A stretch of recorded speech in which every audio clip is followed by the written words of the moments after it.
Bonjour à tous, c'est Julien et bienvenue sur cette chaîne. Aujourd'hui, nous allons voir ensemble un conseil qu'on m'a donné il y a quelques temps et que j'aimerais partager avec vous. Mais avant ça, l'introduction.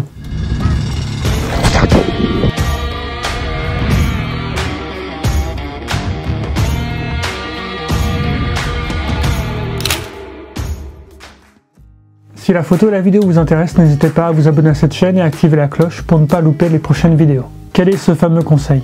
À mon avis, vous le savez déjà, vu que vous avez sans doute déjà lu le titre de cette vidéo avant de la lancer.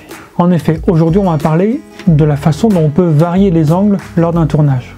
Alors, pourquoi faire ceci?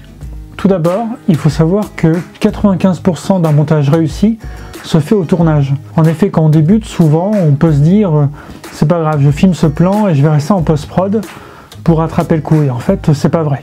En fait, en post-prod, vous pouvez récupérer une balance des blancs parfois pas très précise, vous pourrez récupérer quelque chose, mais rarement vous pourrez récupérer un mauvais cadrage ou un mauvais angle de plan ou quoi que ce soit. Donc pensez surtout à réfléchir votre montage en amont, réfléchir votre montage lors du tournage, c'est vraiment très important. Et pour ne pas vous restreindre lors du montage, il faut penser à multiplier les plans.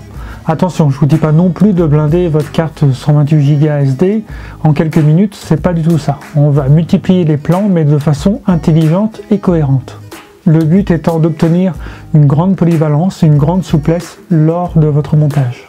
Alors, comment varier ces plans de manière intelligente? La règle de base est très simple. Pour chaque sujet important de votre tournage, vous allez tourner 3 plans différents.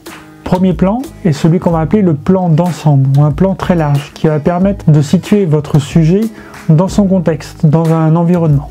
On va voir quelques exemples après. Le deuxième type de plan est un plan dit moyen, où là on se focalise un peu plus sur votre sujet pour recentrer l'action sur celui-ci. Et enfin, le dernier plan, c'est un plan rapproché, donc soit pour accentuer des détails de votre sujet, ou soit, si vous filmez une personne, par exemple, accentuer l'action sur son regard pour laisser transparaître des émotions. Donc voici en gros les 3 types de plans. On part du plus gros vers le plus rapproché, et ainsi vous allez obtenir une grande variété de plans, sans pour autant remplir votre carte SD de plans superflus. On va faire un exemple ensemble. Je vais prendre en termes de matériel quelque chose de très simple, c'est-à-dire juste un boîtier et un seul objectif. Je vais prendre le Leica 12-60 mm, qui va me permettre d'avoir une plage de focale assez large pour pouvoir multiplier justement le type de plan qu'on veut obtenir.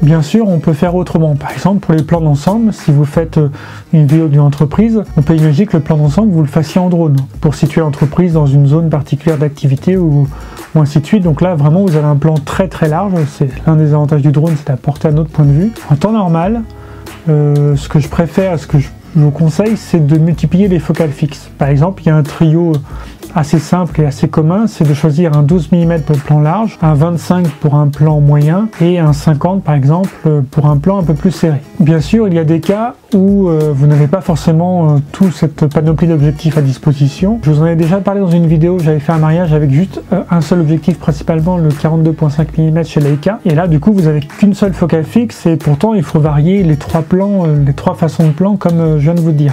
Donc pour ça c'est extrêmement simple en fait, la nature est bien faite, elle vous a donné 2 jambes, donc du coup c'est à vous de vous déplacer, repenser vos cadrages en utilisant toujours la même focale. Donc voilà, c'est tout pour ce petit conseil. Je conseille de l'appliquer, de l'essayer et vous allez voir que vous allez obtenir vraiment une grande souplesse lors du montage pour obtenir un montage plus varié mais aussi plus souple parce qu'en fait pour chaque sujet important vous allez avoir 3 types de plans et qui peuvent plus ou moins bien s'enchaîner avec les plans que vous avez mis après ou avant. Donc je vous conseille vraiment d'essayer et moi franchement ça m'a pas mal changé ma façon de faire les montages une fois que j'ai adopté cette technique dès le tournage. Si vous avez aimé cette vidéo, n'hésitez pas à mettre un pouce bleu, c'est toujours très motivant pour moi. Et comme d'habitude, si vous avez la moindre question ou remarque, l'espace commentaire est fait pour ça et j'y répondrai vraiment avec plaisir. En attendant, à bientôt pour une prochaine vidéo.